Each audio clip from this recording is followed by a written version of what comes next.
How did this homeless sewer rat get in here? Get out before I break my arm! Stop. He is a human being. This corporation hired you to mop floors, not rescue street trash. You had no right to hurt him. Then fall with him. Miss Vance, you are fired. Immediately. Please, I worked the whole week. Not 1 cent. I'll deduct it for the glass your old sewer rat broke. Pack up your rags and disappear. It was exactly 9:42 p.m. on a Friday night at Apex Bistro, a 5-star restaurant in downtown Seattle. The sound of a crystal glass shattering across the marble floor rang sharply through the soft jazz playing from the hidden ceiling speakers. Mr. Thomas Sterling, a thin old man in a worn khaki jacket covered with road dust, stumbled forward. His trembling hands tried to grab the pant leg of a VIP guest at table 4 to keep his balance. Julian Montgomery, the branch manager with slick-back gelled hair, rushed over with his face flushed red in fury at the scene, ruining the restaurant's upper-class atmosphere. He roughly grabbed the old man by the collar of his coat and dragged him toward the rear door that led to the building's garbage disposal area. He shouted loudly, "How did this homeless sewer rat sneak into this dining room? Get out right now before I break this old man's arm." He shoved him with force, making the old man's back slam into the rusty trash bin outside the narrow hallway, liquid leaking from the garbage bag soaked straight into the frayed hem of his pants. Amid the indifferent whispers and turned-away faces of the wealthy diners inside, Eleanor Vance, her hand gripping a canvas mop, walked straight through the thick glass door and stood directly between the furious manager and the frail old man on the ground. Eleanor Vance knelt on one knee on the wet concrete. She did not care that dirty water was seeping through the fabric of her old uniform pants. She took out the only clean towel she had, the one she usually used to dry her hands, and gently held Thomas Sterling's shaking hand, which was stained with red wine. She lifted her eyes and looked straight into Julian Montgomery's raging face. Her voice was soft but very clear. "Mr. Montgomery, this old man is only lost and hungry. You have no right to use violence and treat a human being like a pile of industrial trash on the street." Julian laughed cruelly. He stepped forward and used the fingers with a large gold ring to yank the flexible plastic employee badge from Eleanor's chest. He pointed a leather-gloved finger at her face. "Miss Vance, this corporation hired you to mop floors and clean up after customers, not to pay you to act like a social charity worker. You are fired immediately for insubordination, causing a security disturbance, and damaging the professional image of this branch." Julian Montgomery threw the plastic badge into the rainwater puddle at her feet. He turned away before slamming the thick glass door shut and calling out coldly, "Pack up your rags and get out with this senile old man. Do not expect to receive 1 cent of this week's wages from accounting.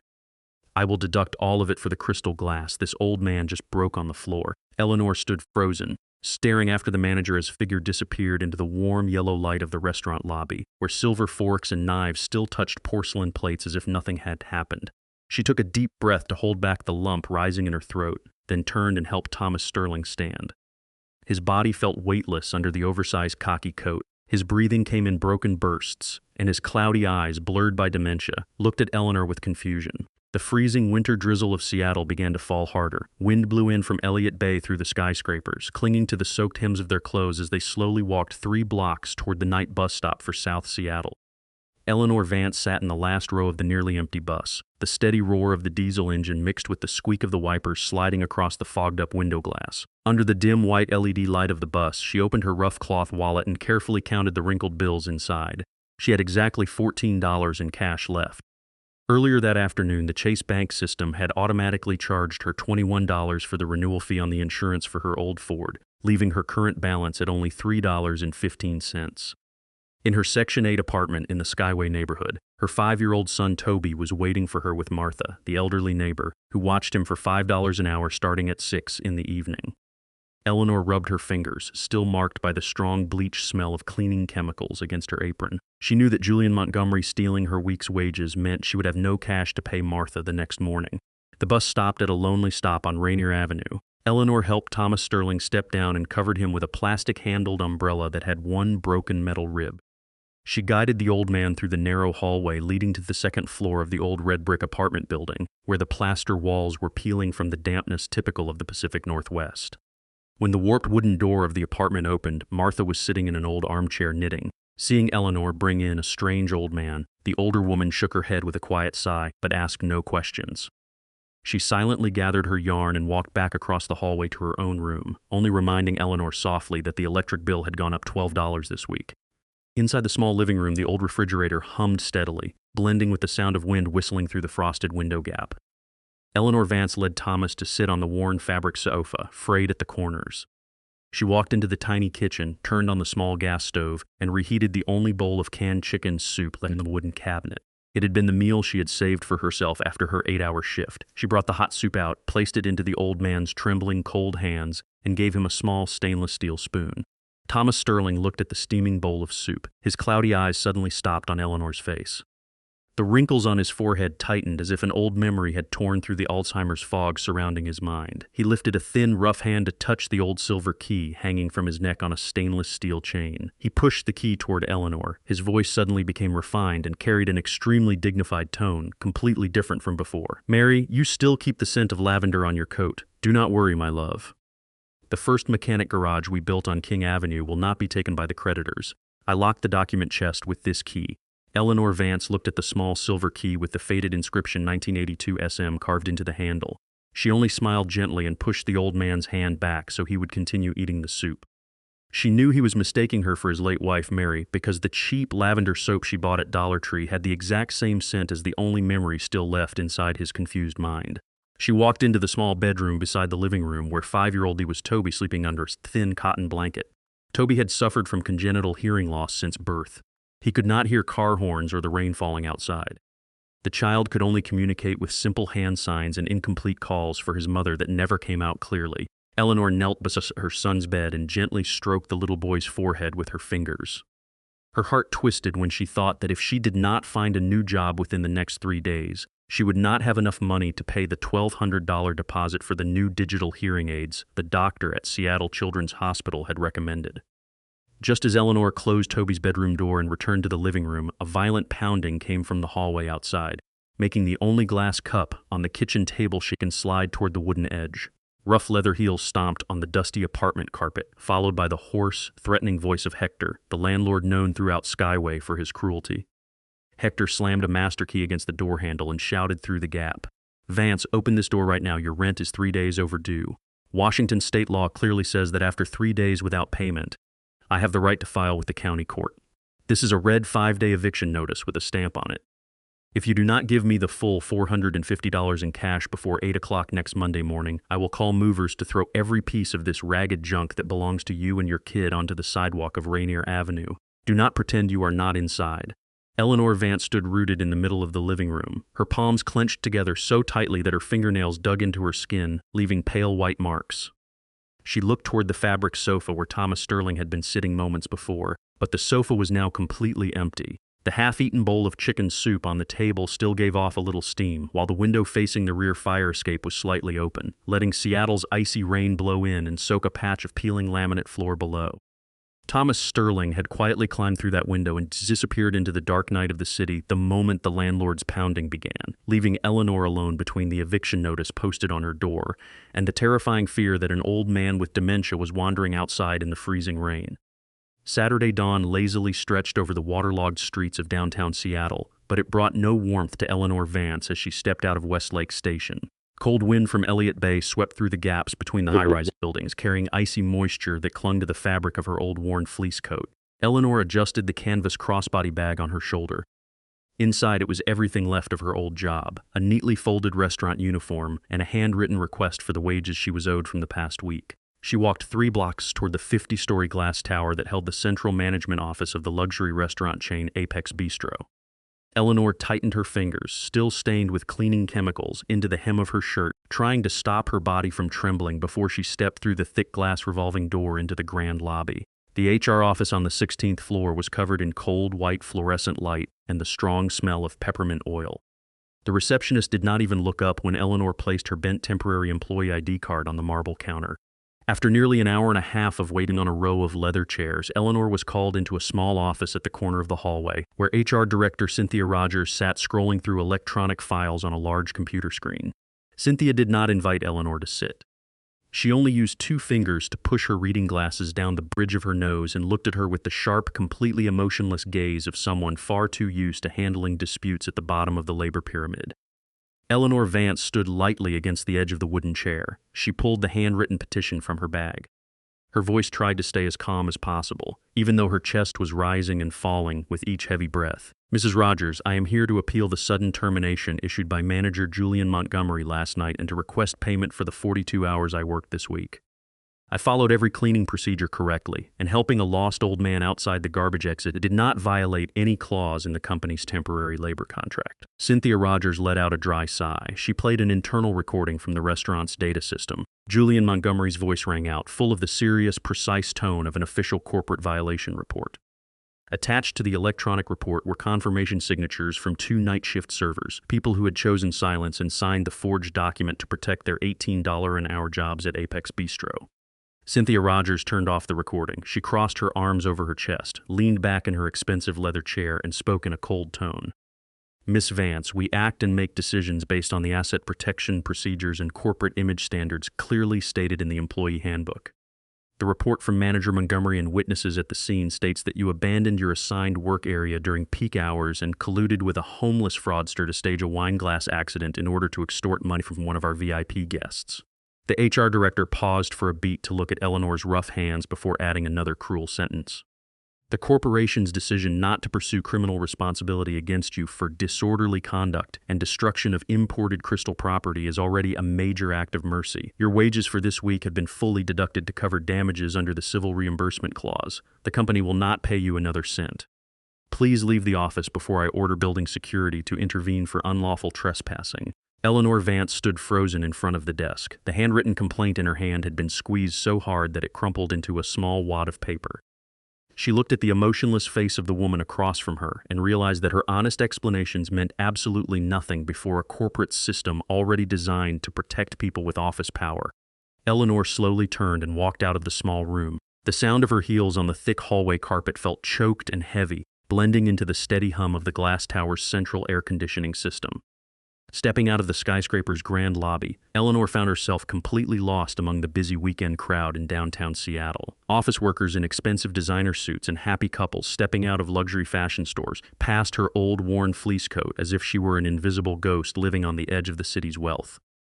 Despair began pressing down on every step of the single mother as she looked at her cracked phone screen, where her bank app showed a balance of $3.15, while Hector's rent deadline was counting down by the hour. Eleanor Vance decided to walk along the narrow streets toward the industrial port area, where large repair garages and shipping warehouses stood, hoping to find a freelance night cleaning job that would pay immediate cash. She stepped into a large auto garage on Alaskan Way. The strong smell of engine oil and the harsh sound of hammers hitting metal blocks filled the air. The garage manager, a heavy-set man wearing grease-stained safety glasses, took her patched-together resume, typed a few characters into the county's internal labor record search system, then immediately handed the paper back with a firm shake of his head. Miss Vance, I need someone with a clean record. The system says you were just fired for serious disciplinary reasons from a Sterling Holdings restaurant chain. I am not risking bringing someone with a history of damaging corporate property into a shop full of expensive parts. Please go somewhere else. Eleanor kept walking under the drizzle as it began to fall harder. She entered 4 more warehouses along East Marginal Avenue, but the answers were always the same cold head shakes from recruiters sitting behind protective glass. Julian Montgomery had stained her labor record on the shared electronic system, turning her into a dangerous person in the eyes of even working-class employers. When Eleanor sprinted to the subway station to return to South Seattle, the rain had mixed with the mascara on her face and dried into thin pale gray streaks across cheeks made white from cold and hunger. The rented apartment in Skyway greeted her with the long shriek of a freight train from the tracks 2 blocks away. Eleanor Vance had no time to rest. She quickly took 5-year-old Toby and walked to the county public clinic in time for his scheduled hearing checkup. The waiting room of the public hospital was packed with poor working families. Flickering fluorescent lights shone over rows of gray-blue plastic chairs. The smell of disinfectant mixed with the coughing of children, creating a suffocating atmosphere. After more than 2 hours of waiting, Eleanor took Toby into the exam room of the pediatric specialist, Dr. David Harrison. Dr. Harrison looked at Toby's newest hearing chart on the computer. His face grew serious as he turned toward Eleanor. He adjusted the stethoscope around his neck and spoke in a low, sympathetic voice. Miss Vance, the auditory test results show that Toby's hearing loss is getting worse because the auditory nerves were suppressed after the psychological shock from the earlier accident. If you cannot pay the $1,200 deposit before the end of this month for surgery to implant the new generation of digital hearing devices, the inner ear tissue structures will fully degenerate. At that point, Toby's chance to hear and learn to speak normally like other children will close forever. Public health care only covers a very small part of this specialized surgery. Eleanor Vance stared at the medical cost estimate printed with the hospital's red logo on the treatment table for nearly a full minute. Her lips trembled, and her hands clenched the hem of Toby's shirt to keep herself from collapsing right in front of the doctor. She knew she had no asset left to use as collateral. The stolen weekly wages and Hector's eviction notice had blocked every financial exit for her and her son. Toby sat beside her, completely unable to hear the cold words about his fate from the doctor, but he saw the silent tears rolling down his mother's cheeks. The 5-year-old child used his small hand, still marked with a bit of crayon color, to gently wipe the tears from Eleanor's face. With his little fingers, he clumsily made a few simple hand signs she had taught him, then tried to make broken, unclear sounds. "Mom, I'm not hungry. Mom, don't cry." That moment struck Eleanor's heart like a knife. She held her little boy tightly in her arms, trying to keep her sobs from making any sound inside the cold clinic room. Returning from the hospital in the early afternoon, Eleanor guided Toby past the lobby of the 5-star Fairmont Olympic Hotel in downtown, where brilliant crystal chandeliers lit up a whole corner of the avenue. She suddenly stopped when she saw a luxurious black chrome Cadillac parked close to the VIP entrance, surrounded by dozens of financial reporters and security staff wearing radios. Inside the hotel's large glass lobby, a huge poster showed the annual shareholder meeting of Sterling Holdings, praising the outstanding revenue growth of the luxury restaurant chain Apex Bistro. Through the half-lowered window of the Cadillac, Eleanor Vance saw the sharp, cold face of William Sterling, the billionaire CEO of the corporation, focused on reviewing financial charts on an expensive tablet. That man was the very peak of the system that had fired her, the person who held the fate of thousands of cleaning workers like her, yet had never known the taste of a cheap canned soup dinner. Eleanor pulled the handwritten complaint, crumpled that morning, from her bag. She tried to smooth the folds against her knee with her palm. A final reckless courage rose in the heart of a mother pushed against the wall. She hoped that if this paper reached the Supreme CEO, he would order HR to review the truth about Julian Montgomery and return the wages that could help her son buy hearing aids. Eleanor Vance let go of Toby's hand. She told him to stand still by the traffic light pole, then hurried toward the black Cadillac before security could notice the presence of a woman in a worn coat inside an area reserved for the upper class. She raised the handwritten paper high and tried to call the CEO's name through the gap in the car window. "Mr. Sterling, please give me 1 minute to read this letter. Your manager at Apex Bistro is lying to the corporation and stealing the wages of a single mother, but justice is always blocked by the strongest walls of power in the corporate world." Before Eleanor could reach the edge of the car door, Julian Montgomery stepped out from inside the hotel lobby with a leather document folder in hand, preparing to report to the CEO. Seeing Eleanor, the manager's face instantly changed into extreme anger mixed with fear that his embezzlement would be exposed. Julian Montgomery rushed toward her like a beast. He snatched the handwritten complaint from Eleanor's hand and twisted her wrist with force, making her cry out and drop her canvas bag onto the ground. Julian Montgomery crumpled the complaint, tore it in half, and then into quarters right in front of Eleanor's stunned face, and threw the scraps of paper into the filthy, muddy water by the avenue. He pressed his polished face close to her ear, his voice hissing through his teeth with contempt and cruelty. "Miss Vance, do you think a billionaire who controls a 9-figure fortune like William Sterling has time to listen to the crying of a garbage-cleaning worm, a low-class bottom-feeder like you? Homeless trash like that old man last night, and people like you only deserve to be waste for this corporation to step on. Go back to your South Seattle rat hole before I order the police to throw you in jail for disturbing public order and slandering senior leadership." At the exact moment William Sterling's black Cadillac slowly began to roll away toward the highway, Julian Montgomery used his arm to shove Eleanor Vance's thin shoulder hard. The sudden, cruel push made the single mother lose her balance and fall forward. Her knees and palms slammed hard onto the sidewalk soaked with cold rain. The luxury car passing by sent a strong gust of wind that splashed filthy puddle water all over Eleanor's worn fleece coat and messy hair. From the traffic light pole, Toby could not hear the manager shouting, but he saw his mother fall to the ground. The child panicked and rushed over, using his small body to try to pull Eleanor's arm up while crying brokenly in the pouring rain. Julian Montgomery turned and walked back into the hotel lobby with a victorious smile, leaving Eleanor and her son alone in the cold heart of Seattle, where the torn pieces of her complaint for justice slowly dissolved like rotten plaster in black rainwater running straight into the city drains.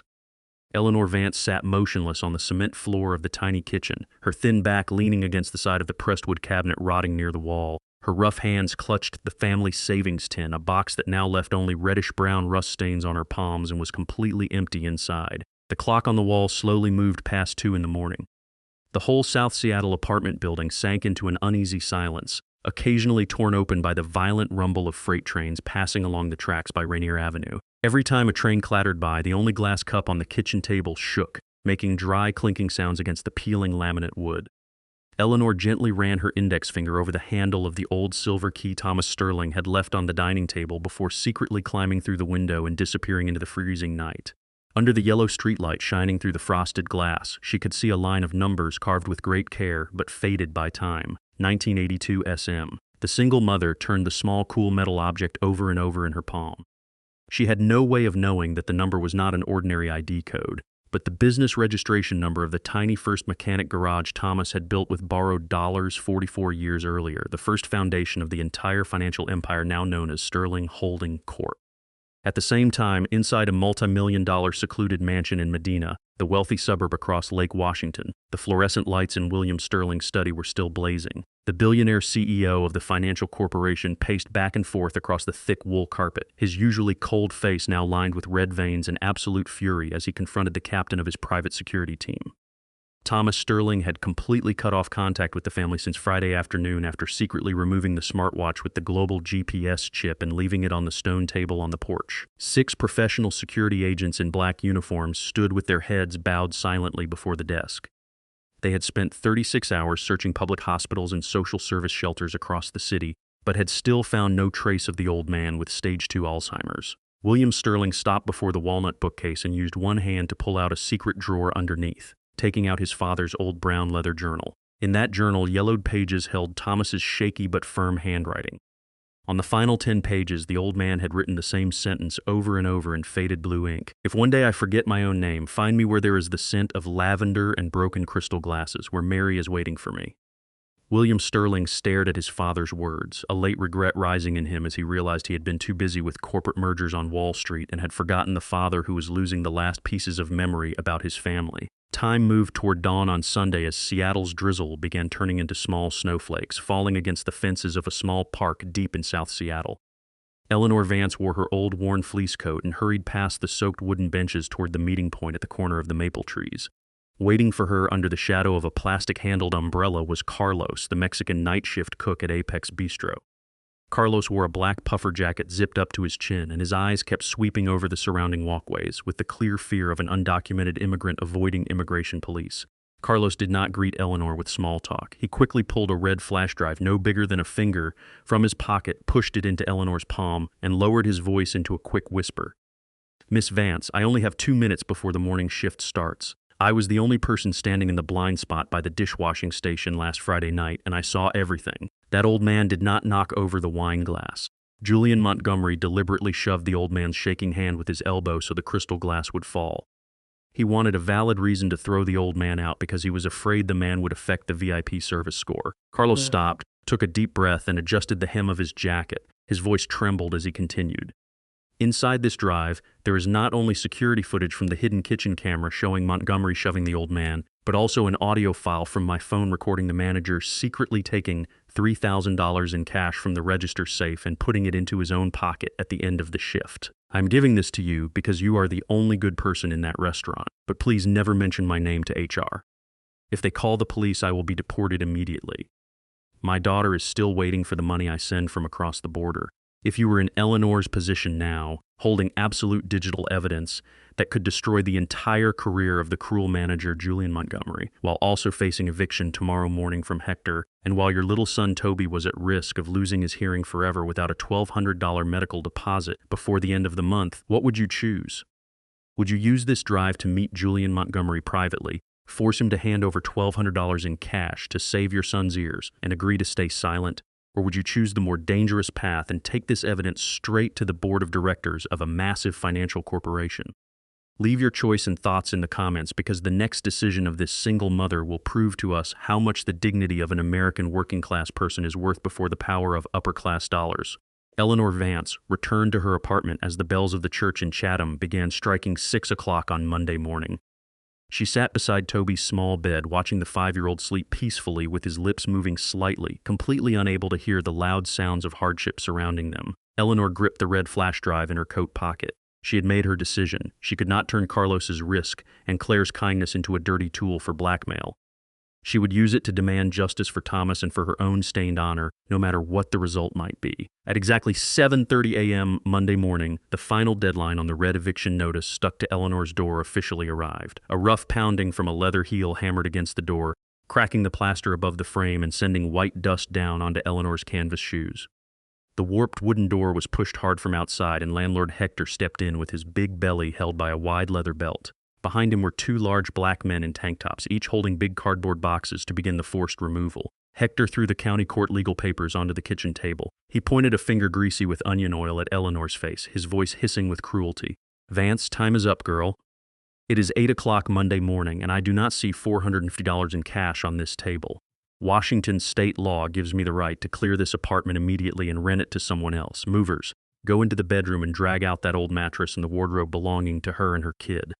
Throw it all onto the sidewalk of Rainier Avenue." Eleanor Vance used her thin body to block the door to Toby's bedroom.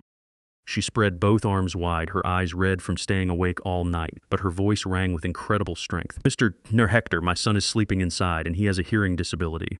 Please give me 2 more hours so I can go to the bank and check the social assistance payment. You have no right to violate the space of a child like this." Hector burst out laughing.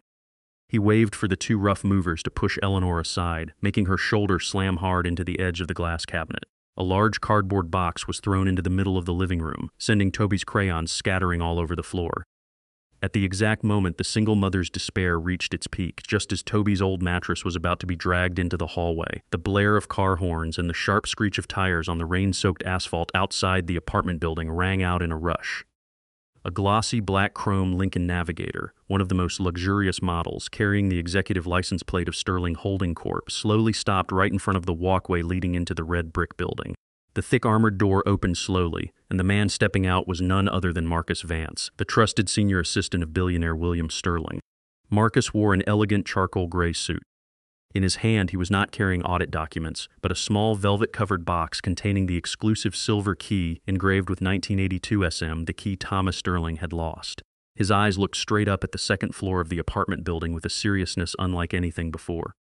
The rich smell of creamy mushroom soup and the gentle clinking of silver spoons against porcelain plates still spread steadily through the main dining room of Apex Bistro at noon on Monday. Julian Montgomery stood straight beside the court's reception counter. He lightly smoothed both lapels of the expensive ash-gray suit he had bought at Nordstrom the week before, preparing to welcome the regional audit inspection team from Sterling Holdings. The branch manager smiled confidently as he looked at the quarterly revenue ledger displayed on a tablet screen, showing perfect growth numbers. He had arranged everything without leaving a single trace, from the disciplinary termination record against Eleanor Vance to the cleverly adjusted cash figures hiding the shortage in the internal safe. Julian raised his hand to check the Rolex watch on his wrist. He frowned slightly when the brass wind chime at the entrance suddenly rang in long, sharp notes, cutting through the smooth jazz playing from the hidden ceiling speakers. The thick-tempered glass doors of the restaurant were pushed open from outside. William Sterling stepped in with a cold face and sharp gray eyes that held no emotion, the eyes of a billionaire who had just taken an emergency flight from New York back to Seattle. Behind the Supreme CEO's decisive steps were 4 members of the corporation's internal security team in black uniforms, 2 attorneys from Miller & Cohen, and right behind them Eleanor Vance and her little son Toby. Eleanor wore her old worn fleece coat, now washed clean of the harsh chemical smell of night shifts. Her rough hands gripped Toby's shoulders as the 5-year-old looked around, confused at the luxurious space where his mother had once had to kneel and clean every night. The sudden arrival of the group made every day shift server stop moving. They stood aside along the hallway with fearful looks, and social tension began to cover the entire dining room. Julian Montgomery felt a cold current run down his spine when he saw Eleanor walking beside the billionaire, but years of trained corporate narcissism quickly helped him regain his calm expression. He hurried forward to William Sterling, bowed respectfully at a 45-degree angle, and spoke in a trembling voice that still trailed from my throat. "Mr. Chief Executive Officer Sterling, I am deeply honored to welcome you for the review of the downtown branch today. But please be careful. Why are you walking in with this garbage cleaning worm, a low-class woman who was fired for destroying property and is trying to stage accidents to defraud our corporation? My security staff will immediately escort her out through the trash exit so she does not affect the dining atmosphere of our VIP guests." William Sterling did not even glance at Julian Montgomery for a single second. He walked straight to Eleanor Vance, used the hand wearing the Sterling family signet ring to take the canvas bag from her shoulder, and placed it respectfully on the marble counter of the cashier station. The Supreme CEO turned to his senior assistant standing behind him and gave an order in a low but powerful voice. Turn on the central TV system in the main hall. Connect it directly to the data drive that the investigation office received from a federal agent at dawn today. The assistant quickly plugged Carlos's red flash drive into the restaurant's central port. Within 3 seconds, the entire main hall of Apex Bistro became so silent that people could hear the hum of the building's central air conditioning system. On the 4 large TV screens normally used to display culinary awards, footage from the hidden blind spot kitchen camera from last Friday night appeared clearly before the stunned faces of all staff and diners. The image of Julian Montgomery deliberately elbowing Thomas Sterling's thin arm, causing the crystal glass of red wine to shatter across the marble floor, appeared in brutal clarity. Next came the video of the manager secretly entering the code to the internal safe, taking out stacks of cash worth $3,000, and placing them inside his personal leather briefcase at 2 a.m, along with the audio file recording every cruel insult he had hissed through his teeth when threatening to send Eleanor to jail after she tried to submit her handwritten complaint in the hotel lobby. Julian Montgomery stared at the TV screen. His polished face suddenly turned from bright red to bloodless white. He dropped to one knee on the marble floor, both palms gripping the edge of the cashier counter to keep his body from collapsing. His breath became frantic as he tried to stammer hopeless excuses. Mr. Sterling, this is definitely edited footage made by lower-class technicians to damage my managerial reputation. I have devoted 5 years of my life to delivering perfect ROI profit numbers for this restaurant. You cannot believe the words of a garbage-cleaning worm with no social status like her. The systematic collapse of the villain began layer by layer through the coldest and most ruthless corporate procedures. The central HR director of Sterling Holdings stepped forward. She opened a black leather folder, removed an official document stamped with the embossed seal of the HR department, and read aloud in a precise voice without a hint of warmth.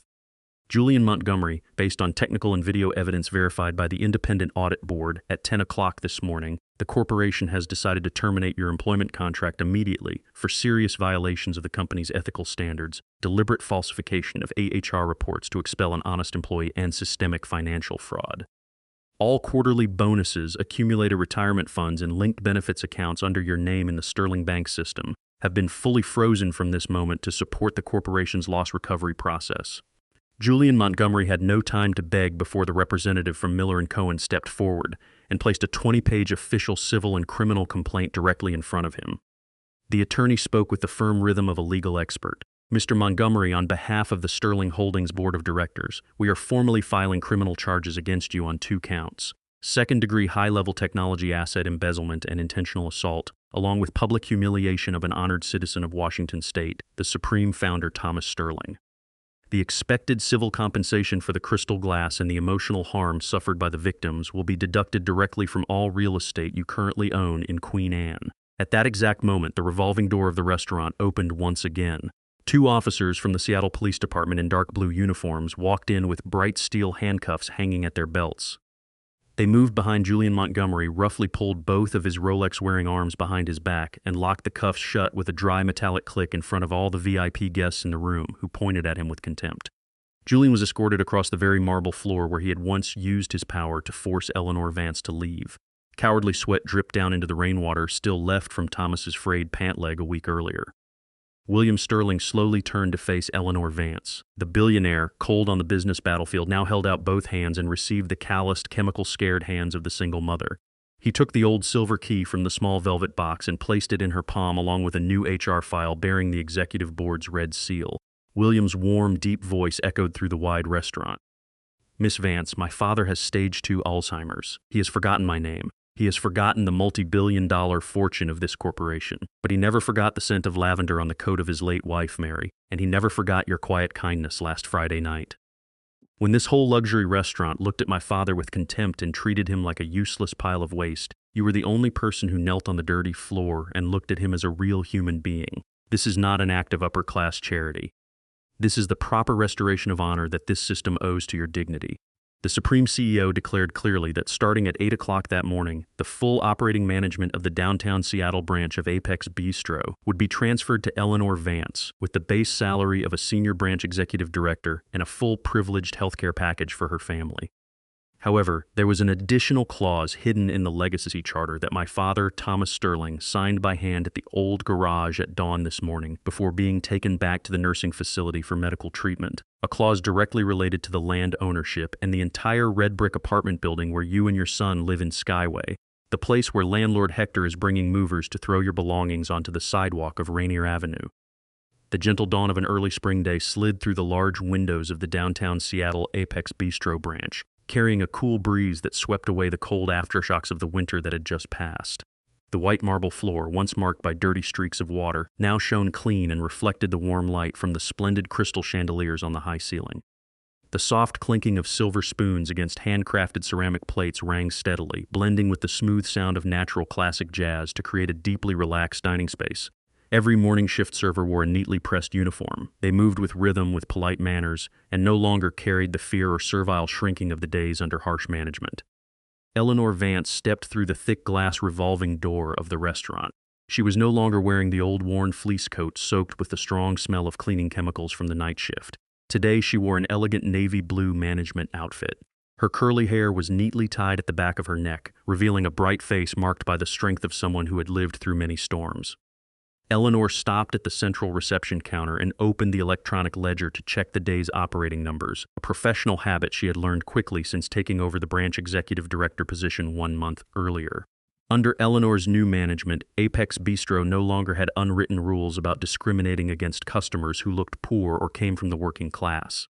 At the rear door where Thomas Sterling had once been cruelly shoved beside the rusty trash bin, Eleanor had redesigned the space into a warm side lobby. She created a charity program called Warm Soup Friday Night, an official partnership with the corporation's Mary Sterling Legacy Fund, where lonely elderly people and homeless wanderers in the city could come at 9 o'clock at night to receive a hot bowl of chicken soup and freshly baked bread completely free without receiving a single judgmental look from the upper class. Carlos, the brave cook who had risked deportation to give Eleanor the life-saving flash drive of evidence, no longer had to hide behind the industrial dishwashing station. With powerful legal intervention from William Sterling's law firm, Holdings funded every legal procedure and skilled worker sponsorship cost to help Carlos receive his green card for legal residence in America. Today, Carlos wore a spotless white chef's uniform. He stood at the center of the open kitchen, holding a large stainless steel ladle and confidently directing the assistant cooks. A bright smile stayed on his face whenever he saw his little daughter, who had now been brought to Seattle and was sitting quietly in the family seats. Eleanor Vance slowly walked toward the branch executive office on the mezzanine level, where a large glass window looked over the entire restaurant hall below. She pushed open the thick oak door. The office was filled with morning sunlight shining down on a solid walnut desk. Sitting on the soft leather sofa in the corner was 5-year-old Toby, focused on using colorful wooden blocks to build the model of a large bus. On Toby's small ears were the newest generation of digital hearing aids, devices with advanced multi-layer sound processing chips fully funded by the Sterling Medical Fund for surgery and lifetime maintenance. Eleanor Vance gently closed the wooden door. She walked closer to her son, tried to keep her breathing very light, and called softly in an incredibly gentle voice, "Toby, my son." The 5-year-old suddenly startled. He stopped both hands holding the wooden blocks and slowly turned his head toward the sound. His round eyes filled with wonder and complete amazement as for the first time in his life he heard a clear, full stream of sound. Toby stared at Eleanor's smiling lips. He dropped the wooden block to the floor, making a small, sharp knock. The child clumsily stood on his little legs, his eyes suddenly reddening as he tried to move his mouth and release the clearest, most complete word he had ever spoken after 5 years of living completely inside a silent world. Mom. Mommy. Eleanor Vance felt as if every blood vessel in her body had stopped flowing the moment her son's first call rose inside the quiet room. She rushed forward, dropped to both knees on the carpet, and held Toby's small, trembling body tightly in her arms, letting hot tears fall like rain and soak into the shoulder of the child's sweater. These tears no longer carried the bitter taste of humiliation from being fired by Julian Montgomery. They were no longer the helplessness of receiving the red eviction notice from landlord Hector. They were the purest emotional release of a mother who had fought with all her honor and integrity to win back her son's future. She pressed her fingers tightly against Toby's small back, her voice choking through sobs. "I'm here, Toby. Mommy is here with you. From now on, you will hear me call your name every day." The warmth of justice did not stop at the borders of Apex Bistro. The entire old red brick apartment building in Skyway, South Seattle, the place that had once haunted Eleanor with cruel eviction notices, was now purchased outright by Sterling Holdings from the greedy landlord Hector. With the strong budget of the Mary Sterling Legacy Fund, the building went through a complete renovation. The old, unreliable central heating system was replaced with a modern underfloor heating network. Broken windows were replaced with soundproof tempered glass, and all the dusty hallway carpets were removed and cleaned out. A large hand-carved wooden sign now hung on the front of the building, Mary Sterling Legacy Residence. The place was converted into a completely free housing center for single mothers facing financial hardship or domestic violence in Cook County. On the ground floor, Eleanor used part of her management authority to establish a specialized daycare for children with congenital hearing disabilities, where top speech-language experts from Washington state were invited to teach for free every week, helping poor children receive timely treatment like Toby without having to suffer the flawed bureaucracy of corporate health insurance systems. Hector, after being forced to sell the building at the maximum depreciated price because of many violations of the city's housing safety codes, now faced heavy administrative fines from the housing department. He no longer had the power to threaten to throw any poor family's belongings onto the sidewalk of Rainier Avenue. I hope you are still here at this moment as the neon lights of Seattle begin to fade into the cold night fog of the Northwest. There is a saying by the great writer Mark Twain that I have always remembered throughout my working life. Kindness is the only language the deaf can hear and the blind can see clearly. In today's cold and practical corporate world, where a person's value is sometimes framed by upper-level management into performance indicators, ROI charts, the balance shown in a Chase bank account, or expensive suits bought at luxury malls, it is very easy for us to get swept into the vortex of power and class prejudice and become another Julian Montgomery.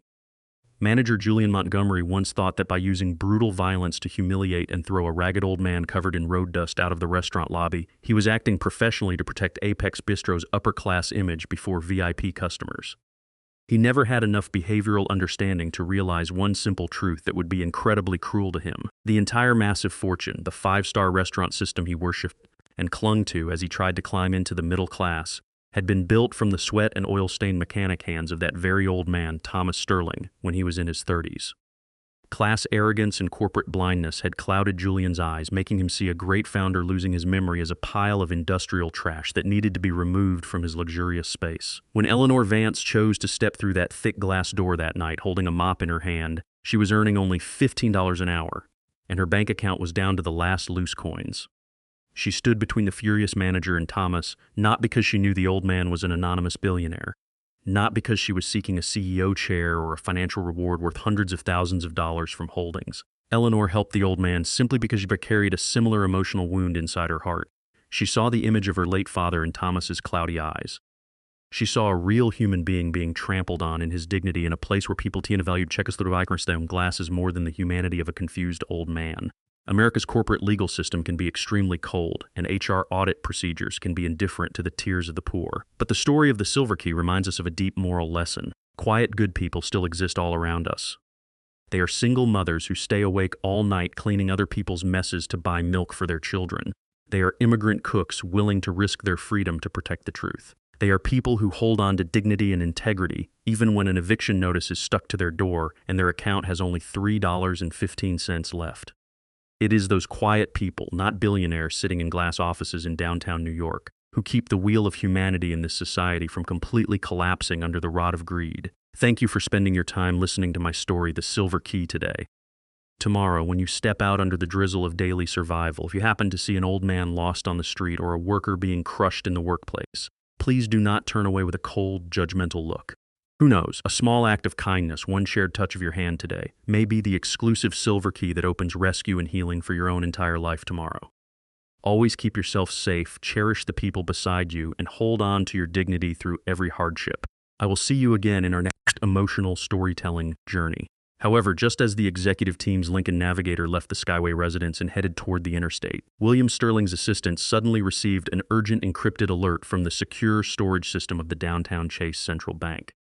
On the tablet screen of the Supreme CEO appeared a line of electronic transaction information automatically triggered from Julian Montgomery's hidden anonymous subaccount, an account the corporate audit team had missed during the morning review. The attached compressed file contained a list of 12 internal IP addresses belonging to current board members, people who had once received secret campaign contributions from a rival hedge fund, in order to pressure Thomas Sterling into signing away his supreme decision-making authority over the Sterling family legacy charter. Eleanor Vance, while sitting in her new office adjusting the night shift schedule, suddenly saw a brown leather envelope with no postage stamp secretly slipped through the slightly open frosted glass window. Inside the envelope were no paper documents, only an old rusted copper key covered with kitchen soots, creating a completely new systemic social threat never before revealed, connected to the anonymous forces still silently watching her and her son from the shadows of Seattle.